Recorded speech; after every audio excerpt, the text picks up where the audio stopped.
Hey guys welcome back. ಈ ವಿಡಿಯೋದಲ್ಲಿ ನಾವು ಡೇಟಾಬೇಸ್ ಓವರ್ವ್ಯೂ ಅನ್ನು ನೋಡೋಣ. So what is a database, what are the different types of database, ಹೇಗೆ ಎರಡು ಡೇಟಾಬೇಸ್ ಡಿಫ್ರೆಂಟ್ ಆಗಿರುತ್ತೆ, ಸೊ ಯಾವುದೆಲ್ಲ ಡೇಟಾಬೇಸ್ಗಳ ಒಳಗೆ ಹಾಕಬಹುದು ಎಂಬುದಾಗಿ ಒಂದು ಚಿಕ್ಕ ಓವರ್ವ್ಯೂ ಅನ್ನು ಈ ಪರ್ಟಿಕ್ಯುಲರ್ ವಿಡಿಯೋದಲ್ಲಿ ನೋಡೋಣ. So the very important question, what is a database? So ಇಷ್ಟೇ ಕನ್ಸಿಡರ್ ಮಾಡಿ, database is a small box where we can store some data ಅಷ್ಟೇ. It's a small box or a small container ಎಲ್ಲಿ ನಮಗೆ ಸ್ವಲ್ಪ ಡೇಟಾವನ್ನು ಹಾಕಬಹುದು.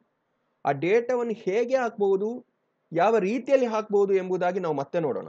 But when someone ask you a question, tell that database is a software or a place where we can store some data or large amount of data. At the end of the day, it's a place where we can store some data ಅಷ್ಟೇ. So ಹಾಗಿದ್ರೆ ನೀವು question ಮಾಡಬಹುದು, we have something called as Excel, we have something called as spreadsheet. So ಇಲ್ಲಿ Excel ಅಲ್ಲೂ ಹಾಗೂ spreadsheet ಅಲ್ಲಿ ನಾವು ಡೇಟಾವನ್ನು ಸ್ಟೋರ್ ಮಾಡ್ತೇವೆ. Then why do you want a database, right? So ಆ ಕ್ವಶನ್ ಅನ್ನು ನಿಮಗೆ ಹಾಕಬಹುದು. ಆದರೆ ಅದಕ್ಕೆ ಆನ್ಸರ್ ಅನ್ನು ನಾನು ಸ್ವಲ್ಪ ಮತ್ತೆ ಕೊಡ್ತೇನೆ. You can store data in Excel, you can store data in spreadsheet. ಆದರೆ ಡೇಟಾಬೇಸ್ ಅಲ್ಲಿ ಡೇಟಾವನ್ನು ಸ್ಟೋರ್ ಮಾಡುವಾಗ ಅದು ಹೇಗೆ ಇಂಪಾರ್ಟೆಂಟ್ ಆಗುತ್ತೆ ಎಂಬುದಾಗಿ ನಾನು ನಿಮಗೆ ಹೇಳ್ತೇನೆ. ಸೊ ಕನ್ಸಿಡರ್ ಮಾಡಿ, ಫ್ಲಿಪ್ಕಾರ್ಟ್ ಎಂಬ ಒಂದು ವೆಬ್ಸೈಟ್ ಅಲ್ಲಿ ನೀವು ಲಾಗಿನ್ ಆದಾಗ you will get lots of products. So ಆ ಪರ್ಟಿಕ್ಯುಲರ್ ಪ್ರಾಡಕ್ಟ್ಸ್ ಎಲ್ಲಿಂದ ಬರುತ್ತೆ ಎಂಬ ಕ್ವಶನ್ ನಿಮ್ಮ ಹತ್ರ ಕೇಳಿದ್ರೆ what will be your answer? ಕೆಲವರು ಹೇಳ್ಬೋದು it is coming from a database, ಅಥವಾ ಒಂದು ಡೇಟಾ ಸೋರ್ಸ್ ಇಂದ ಡೇಟಾ ಬರ್ಬೋದು. So why a database is required to store some data and also display that particular data. ಆ ಡೇಟಾವನ್ನು ಯಾರಿಗಾದ್ರೂ ಕೊಟ್ಟು, ಯಾವುದಾದ್ರೂ ಮೆಷಿನ್ಗೆ ಕೊಟ್ಟು ಆ ಮೆಷಿನ್ ಅಲ್ಲಿ ಡಿಸ್ಪ್ಲೇ ಮಾಡಲಿಕ್ಕೋಸ್ಕರ we use database. So let us see an example. Think that this is your system, ನಿಮ್ಮ ಲ್ಯಾಪ್ಟಾಪ್ ಅಂತ ತಿಳ್ಕೊಳ್ಳಿ. ಈ ಲ್ಯಾಪ್ಟಾಪ್ ಅಲ್ಲಿ ಸ್ವಲ್ಪ ಡೇಟಾವನ್ನು ನಾನು ಡಿಸ್ಪ್ಲೇ ಮಾಡಿದ್ದೇನೆ. ಓಕೆ, ಡೇಟಾವನ್ನು ಸ್ವಲ್ಪ ಡಿಸ್ಪ್ಲೇ ಮಾಡಿದ್ದೇನೆ. And this is my box where I store some data, so called database. Okay, what is this? So this is my database and this is my laptop. ಈ laptop ಅಲ್ಲಿ ನಾನು ಸ್ವಲ್ಪ ಡೇಟಾವನ್ನು display ಮಾಡಿದ್ದೇನೆ. ಇನ್ನೂ ನನಗೆ ಸ್ವಲ್ಪ ಡೇಟಾವನ್ನು ಡಿಸ್ಪ್ಲೇ ಮಾಡಲಿಕ್ಕಿದೆ. ಓಕೆ, ಅದಕ್ಕೆ ನಾನು ಇಲ್ಲಿಂದ ಈ ಡೇಟಾಬೇಸ್ಗೆ ರಿಕ್ವೆಸ್ಟ್ ಮಾಡ್ತಿದ್ದೇನೆ, ಡೇಟಾಬೇಸ್ ನನಗೆ ಸ್ವಲ್ಪ ಈ ಪರ್ಟಿಕ್ಯುಲರ್ ಡೇಟಾ ಕೊಡು, ಬಂದ ಡೇಟಾವನ್ನು ನಾನು ಇಲ್ಲಿ ಡಿಸ್ಪ್ಲೇ ಮಾಡ್ತೇನೆ ಅಂತ. ಸೊ ಡೈರೆಕ್ಟ್ ಆಗಿ ನನಗೆ ಇಲ್ಲಿಂದ ಇಲ್ಲಿ ಕೇಳಲಿಕ್ಕೆ ಕಷ್ಟ ಆಗುತ್ತೆ. ಸೊ ಅದಕ್ಕೋಸ್ಕರ we have something called as database management system, DBMS ಅಂತ ಹೇಳ್ತಾರೆ. ಸೊ ಈ ಪರ್ಟಿಕ್ಯುಲರ್ DBMSಗೆ ನಾವು ಇಲ್ಲಿಂದ ರಿಕ್ವೆಸ್ಟ್ ಮಾಡ್ತೇವೆ. ಈ ಕ್ಲೈಂಟ್ ಇಂದ ನಾವು ರಿಕ್ವೆಸ್ಟ್ ಮಾಡ್ತೇವೆ ಏನು ಅಂತ ಹೇಳಿದ್ರೆ, ಹೇ DBMS, ನನಗೆ ದಿಸ್ ಪರ್ಟಿಕ್ಯುಲರ್ ಡೇಟಾ ಅಥವಾ ಆ ಪ್ರಾಡಕ್ಟ್ಸ್ ಇದು ಡೇಟಾವನ್ನು ಡೇಟಾಬೇಸ್ ಇಂದ ಹೆಕ್ಕಿ ಕೊಡು ಎಂಬುದಾಗಿ ಇಲ್ಲಿಂದ ರಿಕ್ವೆಸ್ಟ್ ಮಾಡ್ತೇವೆ. ನಾವು from here we will send that particular query. ಇಲ್ಲಿ ನಾವು ಕ್ವೆರೀಸ್ ಅನ್ನು ಎಕ್ಸಿಕ್ಯೂಟ್ ಮಾಡಿ ಇಲ್ಲಿ ಡೇಟಾಬೇಸ್ಗೆ ಹೇಳ್ತೇವೆ. ನಾವು ಆಗ ಆಲ್ರೆಡಿ ನೋಡಿದ್ದೇವೆ, ಡೇಟಾಬೇಸ್ಗೆ ಅರ್ಥ ಆಗುವಂತಹ ಲ್ಯಾಂಗ್ವೇಜಸ್ ಒಂದು structured query language. Much more about structured query languages coming up. So ಇಲ್ಲಿಂದ ಇಲ್ಲಿಗೆ ರಿಕ್ವೆಸ್ಟ್ ಹೋಗುತ್ತೆ, ಈ ಮೆಷಿನಿಗೆ ಈ ಸ್ಪೆಸಿಫಿಕ್ ಆಗಿರುವಂತಹ ಡೇಟಾ ಬೇಕು ಎಂಬುದಾಗಿ. ಸೊ ಡೇಟಾಬೇಸ್ ಈ ಕ್ವೆರಿಯನ್ನು ಎಕ್ಸಿಕ್ಯೂಟ್ ಮಾಡುತ್ತೆ. ಕ್ವೆರಿಯನ್ನು ಎಕ್ಸಿಕ್ಯೂಟ್ ಮಾಡಿದ ನಂತರ DBMS ಏನ್ ಮಾಡುತ್ತೆ ಅಂತ ಹೇಳಿದ್ರೆ, ಬಂದ ಡೇಟಾವನ್ನು ನಿಮಗೆ ಸಿಸ್ಟಮ್ಗೆ ಕೊಡುತ್ತೆ. ಸಿಸ್ಟಮ್ ಡೆವಲಪರ್ಸ್ ಏನ್ ಮಾಡ್ತಾರೆ, ಬಂದ ಡೇಟಾವನ್ನು ಇಲ್ಲಿ ಪುನಃ ಡಿಸ್ಪ್ಲೇ ಮಾಡ್ತಾರೆ. ಸೊ ಒಂದು ಕ್ಲೈಂಟ್ ಅಥವಾ ಒಂದು ಲ್ಯಾಪ್ಟಾಪ್ ಇಂದ ಒಂದು ಡೇಟಾಬೇಸ್ಗೆ ಕನೆಕ್ಟ್ ಮಾಡುವಾಗ ನಡುವಲ್ಲಿ ಒಂದು ಅದನ್ನು ಮ್ಯಾನೇಜ್ ಮಾಡಲಿಕ್ಕೆ ಡೇಟಾಬೇಸ್ ಮ್ಯಾನೇಜ್ಮೆಂಟ್ ಸಿಸ್ಟಮ್ ಎಂಬ DBMS ಇರುತ್ತೆ. So this is why database management system is used. So ಅದು ಒಂದು ಮಿಡಲ್ ಮ್ಯಾನ್ ತರ ಆಕ್ಟ್ ಮಾಡುತ್ತೆ between your database, actual database and between your machine. So this is also software, ಆದರೆ direct ಆಗಿ ಇದನ್ನು complete ಆಗಿ ಮ್ಯಾನೇಜ್ ಮಾಡುತ್ತೆ. ಓಕೆ, ಸೊ ಅರ್ಥ ಆಯ್ತು ಅಂತ ತಿಳ್ಕೊಳ್ತಾ ಇದ್ದೇನೆ. Next we have two types of database. One is a relational database, ಇನ್ನೊಂದು no SQL ಅಥವಾ no relational database ಅಥವಾ no structured query language ಅಂತ ಕೂಡ ಹೇಳ್ಬೋದು. So there are two types of databases. One is a relational, one is no SQL. So ನಾವು ಈ ಕೋರ್ಸ್ನಲ್ಲಿ relational database ಬಗ್ಗೆ ಮಾತ್ರ ಡಿಸ್ಕಸ್ ಮಾಡ್ತಾ ಇರುವಂಥದ್ದು. ನೋ ಎಸ್ ಕ್ಯೂ ಎಲ್ ನಮ್ಮ ನೆಕ್ಸ್ಟ್ ಕೋರ್ಸಲ್ಲಿ ಬರುತ್ತೆ. ಓಕೆ, ಸೊ ನಾವು ರಿಲೇಷನಲ್ ಡೇಟಾಬೇಸ್ ಬಗ್ಗೆ ಮಾತ್ರ ಈ ಕೋರ್ಸ್ನಲ್ಲಿ ಡಿಸ್ಕಸ್ ಮಾಡ್ತಿದ್ದೇವೆ. ಆದರೆ ನಾನು ಈ ಎರಡರ ಡಿಫ್ರೆನ್ಸ್ ಏನು ಎಂಬುದಾಗಿ ಹೇಳ್ತೇನೆ. ಸೊ ರಿಲೇಷನಲ್ ಡೇಟಾಬೇಸ್ ಅಂದರೆ ಏನು? Consider this is relational database.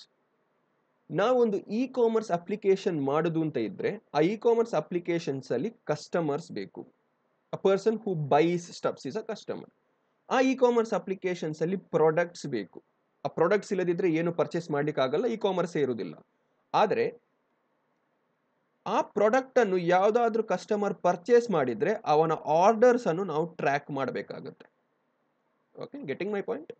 So e commerce application ಅಲ್ಲಿ ಈ ಮೂರು ಇಂಪಾರ್ಟೆಂಟ್ ಆಗಿರುವ ಆಸ್ಪೆಕ್ಟ್ಸ್ ಇರುತ್ತೆ. ಒಂದು user who is coming to purchase something, one is a product which has to be purchased, ಇನ್ನೊಂದು ಆರ್ಡರ್ಸ್.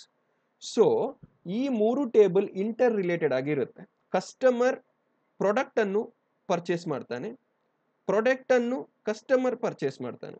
ಸೊ ಇಲ್ಲಿ ಏನಾಗುತ್ತೆ ಅಂತ ಹೇಳಿದ್ರೆ ಈ ಮೂರು ಎಂಟಿಟೀಸ್ ರಿಲೇಟ್ ಆಗಿದೆ. ಸೊ ರಿಲೇಟ್ ಆದ ಕಾರಣ ಅದಕ್ಕೆ ರಿಲೇಷನಲ್ ಡೇಟಾಬೇಸ್ ಎಂದು ಕರೀತಾರೆ. ರಿಲೇಟ್ ಆದ ಕಾರಣ we call it as relational database.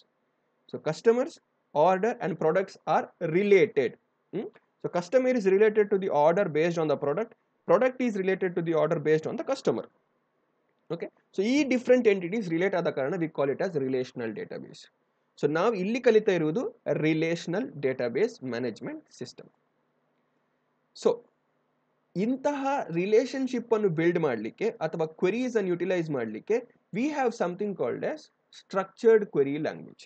ನಾವು ಆಗ ನೋಡಿದಾಗೆ ಡೇಟಾಬೇಸ್ ಇಂದ ಡೇಟಾವನ್ನು ತರಲಿಕ್ಕೆ ಅಥವಾ ಡೇಟಾಬೇಸಿಗೆ ಡೇಟಾವನ್ನು ಹಾಕಲಿಕ್ಕೆ ನಾವು ಸ್ಟ್ರಕ್ಚರ್ಡ್ ಕ್ವೆರಿ ಲ್ಯಾಂಗ್ವೇಜಸ್ ಅನ್ನು ಯುಟಿಲೈಸ್ ಮಾಡ್ತಾ ಇದ್ದೇವೆ. ಸೊ ನಮ್ಮ ಸ್ಟ್ರಕ್ಚರ್ಡ್ ಕ್ವೆರಿ ಲ್ಯಾಂಗ್ವೇಜ್ ಈ ರೀತಿಯಲ್ಲಿ ಇರುತ್ತೆ. Okay, so we are learning relational database. So ನಾವು ಈ ರಿಲೇಷನಲ್ ಡೇಟಾಬೇಸ್ ಅನ್ನು ಕಮ್ಯುನಿಕೇಟ್ ಮಾಡಲಿಕ್ಕೆ, ನಮ್ಮ ಅಪ್ಲಿಕೇಶನ್ ಇಂದ ಡೇಟಾಬೇಸ್ಗೆ ಕಮ್ಯುನಿಕೇಟ್ ಮಾಡಲಿಕ್ಕೆ ನಾವು ಸ್ಟ್ರಕ್ಚರ್ಡ್ ಕ್ವೆರಿ ಲ್ಯಾಂಗ್ವೇಜಸ್ ಅನ್ನು ಯೂಸ್ ಮಾಡ್ತಾ ಇದ್ದೇವೆ.